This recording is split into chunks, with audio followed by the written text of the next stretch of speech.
Voices from the Mausoleum is brought to you by the You Run Podcast Network and yourunpodcast.com. Hey, what's up, everybody? Welcome back to Voices from the Mausoleum. We are back with another episode of Women in Horror.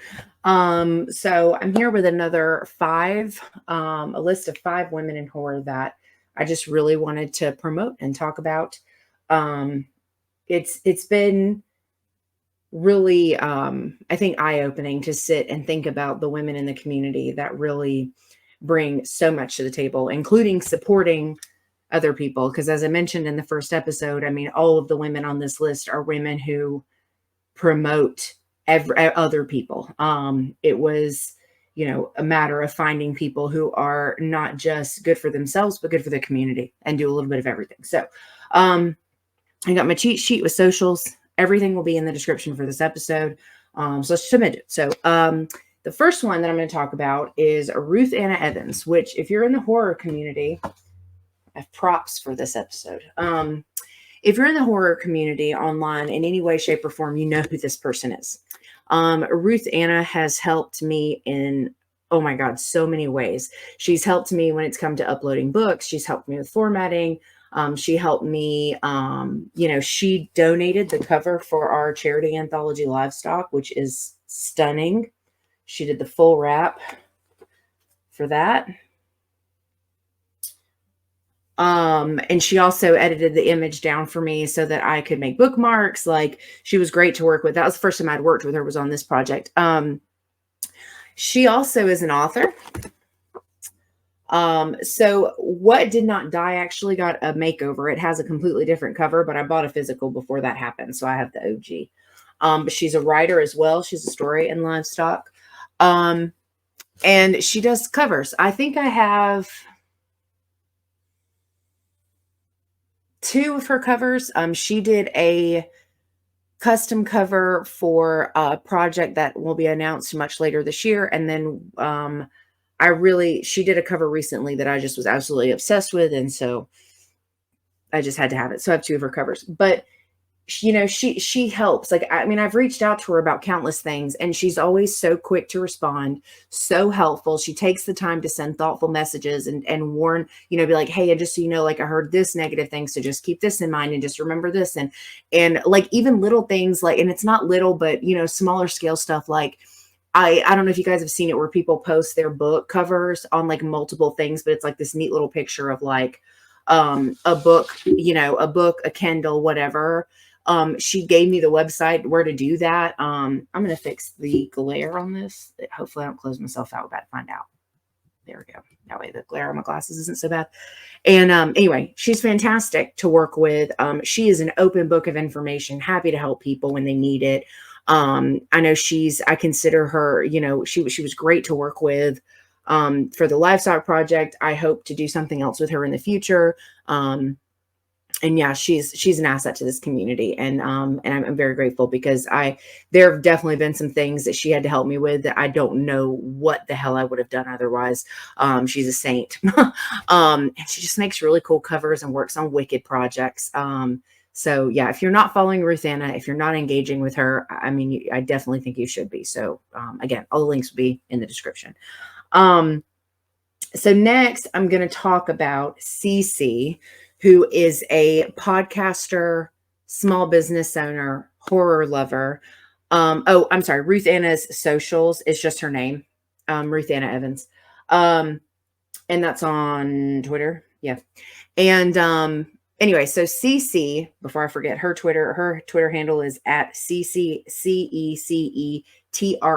Cecetron. So Cece's been on the channel before. We did her influential horror. I hope to have her back to do some other things. Her podcast stuff, I think she's in the process of working and getting back into a groove with that. But her small business is something I'm going to talk about for a few minutes, because do y'all remember these bracelets? These like candy looking bracelets from like the 90s, right? And early 2000s. Cece's business is making these, and she makes them in all kinds of fandoms. She does customs. So like these. So she made my partner and I our orientation. So like I did pansexual. And then, or no, my partner's, what was my partner's? This one was mine. The pansexual one was mine. And then I got my partner the transgender colors, just like this. And so those were the custom ones. She also made my little boy these cute little colorful ones that are, so they were smaller. She also made these. These are the horror themed ones. So like this one says Final Girl. It's got like a bloody knife on it. This is the Killer Clowns from Outer Space.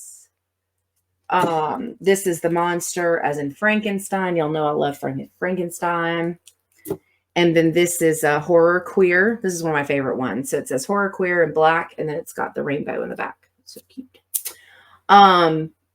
Anyway, so but you know, they're so fairly priced. She gets them out relatively quickly. Again, she does customs. I'm probably going to work with her once I find a charm that I like to do some voices ones to do for giveaways and stuff like that. But the other thing she did that I want to talk about, and I had to check with her to make sure it was okay. I talked about this because I didn't know if she wanted people to be bothering her. But so my partner got me for Christmas, got me this elephant bracelet. And it came with a tracker for an elephant that we can look up and watch and see where she moves and all this stuff. And so the bracelet is really special to me. But as with most of these kind of things, it came on a pretty tight thing. So after, I never take it off. I keep it with my other bracelets, my other pride bracelets. And so after washing it and sleeping in it, it came off and the beads broke, or the band broke. So I messaged her and I was like, hey, if I send you these beads and a return label, is there any chance I could get you to repair it? I want somebody that knows how to do this to make me a bracelet to fix it. And she was like, yeah, absolutely. Like no question, like just like absolutely happy to help. And so she repaired it and sent it right back to me. And and it's even looser now. So it's way more comfortable. It's great. And anyway, so she is an absolute joy to work with, to talk to have around. She's constantly supporting other people. She's a cat lover. And y'all know I got a bunch of cats, so I'm all about that too. But she's just a very kind and warm individual. And yeah, she's great. So that was my second one, was Cece. My third one, I'm going off my list of socials here, sorry, is Elise from Print is Dead. Now, I have done giveaways with Elise. I have promoted her work before. I gave her a shout out most recently, I think, on the Coffee Crypt. So Elise and I have known each other for a couple years now, and she runs a shop where she does hand-drawn and now digital art, from things like prints to stickers to bookmarks to pens. I have so much of her stuff. The picture right up here is from her. My Wendigo tattoo is influenced by one of her Wendigo pieces, which is above that. You can't really, why not, right? It's just going to get messy anyway. See my little guy right here? And then she sent me this, or those two things match diagonally, other way across.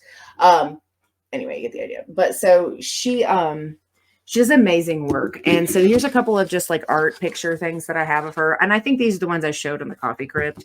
I love her Plague Doctor stuff. There's a color one. There's some skull flowers, some stuff like this. And then there's some more in color.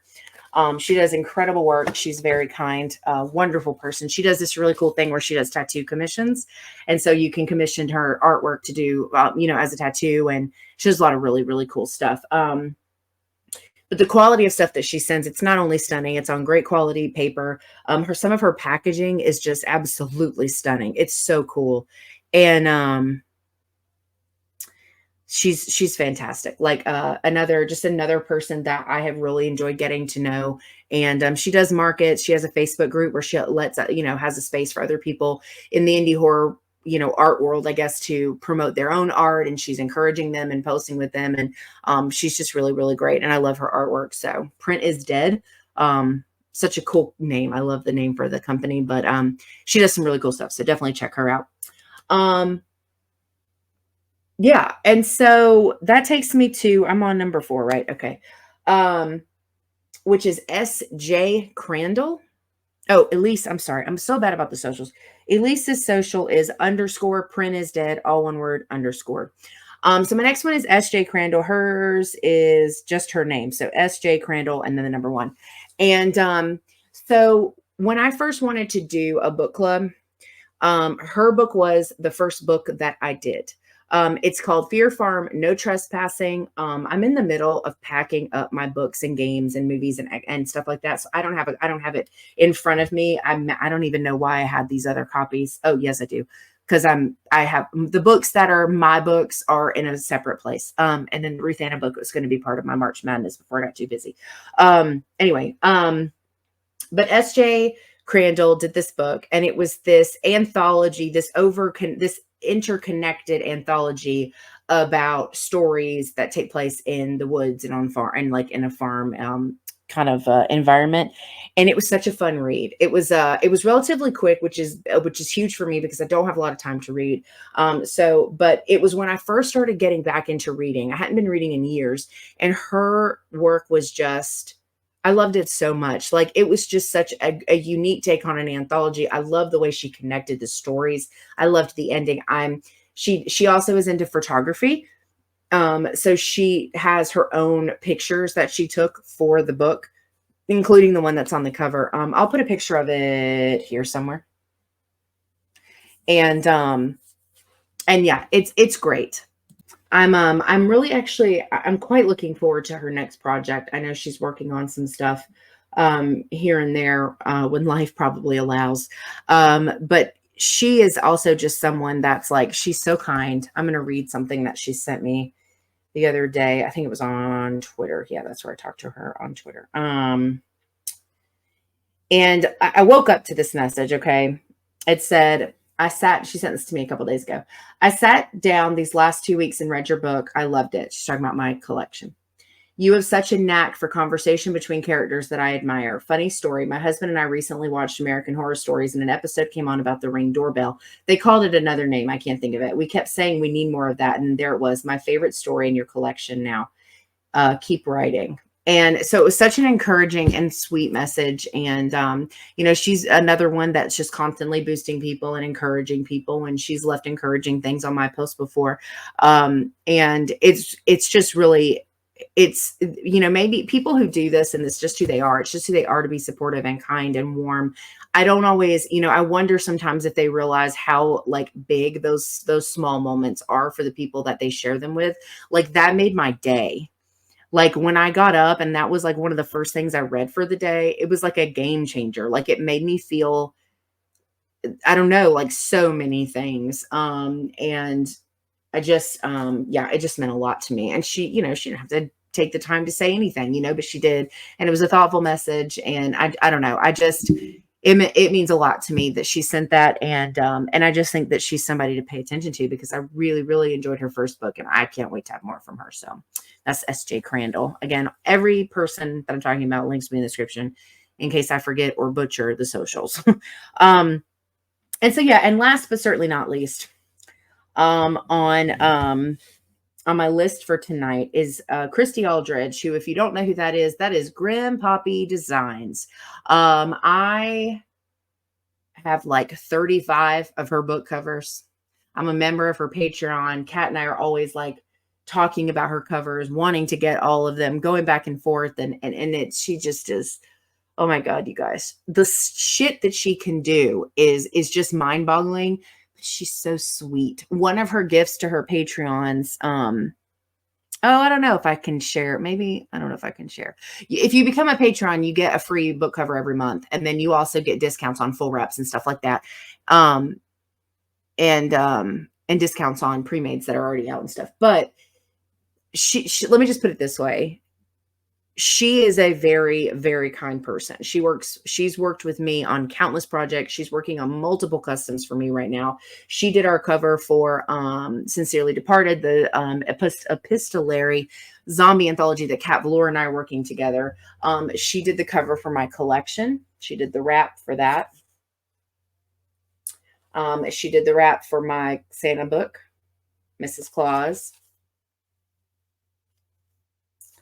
I mean, yeah, she kills it. And she's also a writer, so she writes as well. And yeah, she's been through a lot in the social media, I guess, light. She's been through a lot online, and to be as kind and like patient and understanding and willing to work with, I mean, it blows my mind because I think sometimes, I see people posting sometimes about, oh, nobody loves my art. And it's like, yeah, but you charge $100 to $300 for your covers and you're working in an indie community. It's not that we don't love your art. We can't afford it. And so, she has super affordable art that looks incredible, both in digital and in print. And it's super affordable, $20, 40 for a wrap. I mean, it don't get much better than that. And the artwork is quality. And it's hard because we see covers all the time that we want that are that expensive, but we can't afford it.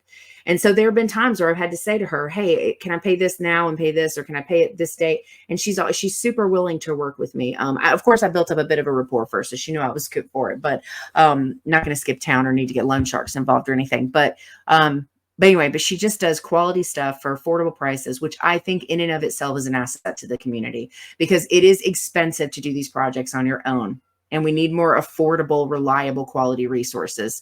And I just think that she's great in that regard. And yeah, so her social is it just, yeah, it's just Grim Poppy Design. That is also by Elise from Print is Dead. The sticker on the back is from somebody from my next part of my list. Anyway, so those are my 5 people for Women in Horror. I hope, that if you're not following these people, you'll go follow them. You'll befriend them. You will not regret it. These are safe, friendly, wonderful people to have in your community and our community. And so many of them have just made the biggest impact on me and the things that I've done. And I'm really grateful for that. So that's going to wrap up this episode of Women in Horror, episode 3. Steve will be back in a few days with his next episode. And yeah, right on. We celebrate women all the time, but it's nice to take the time out to really focus on sharing, some that really, we just really want more people to find. So hopefully that's working out and you're finding them and you're following them and loving them as much as we do. So thank you so much for hanging out with us in this episode. Hope you have a good rest of your week or weekend. I'm not sure exactly what day this will go out. But yeah, thanks for watching and we'll see you in the next one.